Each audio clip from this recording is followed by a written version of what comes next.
The Joe Rogan Experience. Are you a big ghost guy? I believe it's possible. I'm obsessed. Are you? So really weird side hobby of mine, I go ghost hunting. I've been like around the world.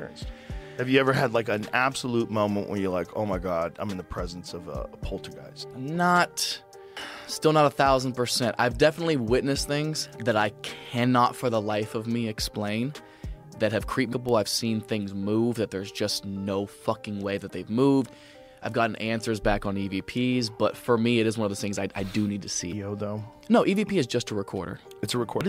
What's that radio thing? I'm sorry, then. What is the one where they like listen? There's a bunch of different names. My daughter's heavily into this shit. What does she watch? Heavily. Sam and Colby. Come on, right? I met these other guys on the channel who are equally as popular as Sam, and I believe they split off into each do their own thing. But that's who I started going with, so I'm very familiar with those guys. So these kids, the Sam and Colby guys, just went into the Conjuring House. I was just there, maybe a month and a half ago. You went into the Conjuring House by too? myself, Joe. Okay. Do you believe that there's something going on in that house? The Conjuring movies are fucking great. It's my favorite franchise. They're fun. And there's so many of them. They really did it right. Like, if you want to be smart, they branched off with The Nun. They branched off with Annabelle. The way they tie in the story for each one to make it all one chronological story. Yes. I will say I wasn't as scared as I've been in a lot of places we've been. There is some kind of solace to the house. But you get to know the history of it, and it does make sense that there would be something here. I mean, it's on some ley lines of water underground.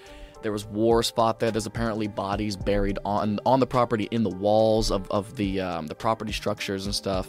There's a lot of history that goes into it that just makes for like kind of the perfect storm for some creepy shit.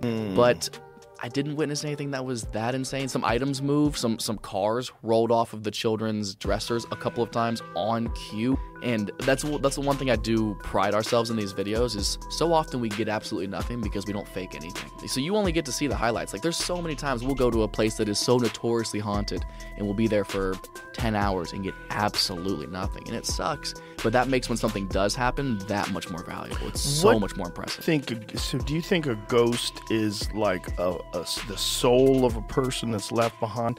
Or do you think the ghost is almost like space and time because of a horrible incident contain a memory? And like that memory is almost like it like shows up in current time sometimes. There's a guy named Rupert Sheldrake. I forget what his field of study is. He had this theory about things, and he believes that objects contain memories. Oh, interesting. And he's not the only one that has inanimate objects? Yeah, that things contain memory.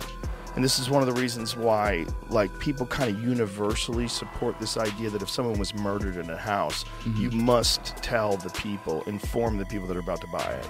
You have to tell them, hey, somebody got murdered in this house. Maybe you don't want to buy this house. Maybe you should think about it. Does the potential owner have to ask that information? It's a good question. I'd want to know.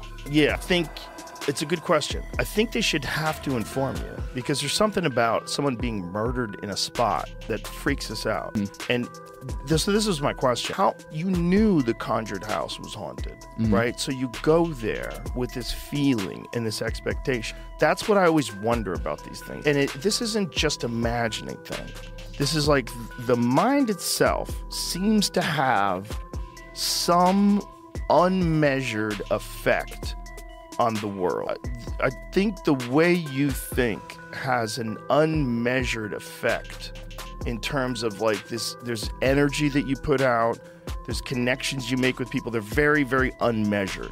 And you can manifest your own perception of things for sure. Yeah. What my concern is like if you go into a place with a pre-existing knowledge of ghosts, like you think ghosts are here, you think ghosts are real, you have this thought in your mind that you maybe experience a ghost in this place that's haunted. You're at this elevated level of anticipation. You're probably really nervous and kind of freaked out, and your imagination starts firing, saying that these people are lying or that they're seeing things that aren't there.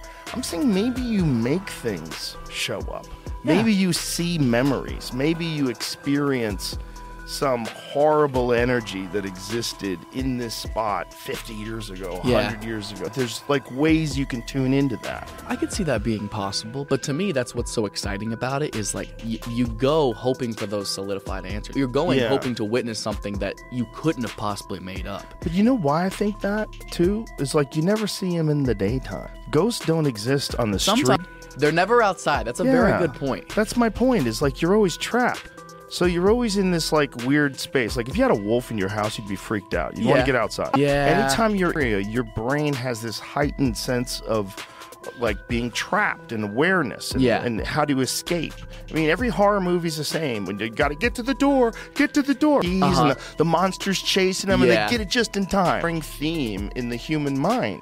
If you're trapped in a fucking house with a killer or a ghost or a wolf, it's scary. You know where that makes the most sense? We did the USS Hornet up in the Bay Area, and we had the whole ship to ourselves, which I was so excited about because I love military. And they sent me by myself on basically a game of hide and seek where I had to go find them in the ship somewhere after I had to count to 100 by myself. It was the most terrifying place I've ever been because if you've never been in like the bowel of a ship, it's so unfamiliar. Like doorways don't look the same. You have to step over them and everything. There's so many pipes and everything sticking out. It's such an unfamiliar environment, especially in the dark. It's terrifying. I can't possibly run away from something in here. There's too many obstacles. You don't know if that's a wall or a pipe or something peeking around to like look at you. It's fucking terrifying because of exactly that. You feel so trapped.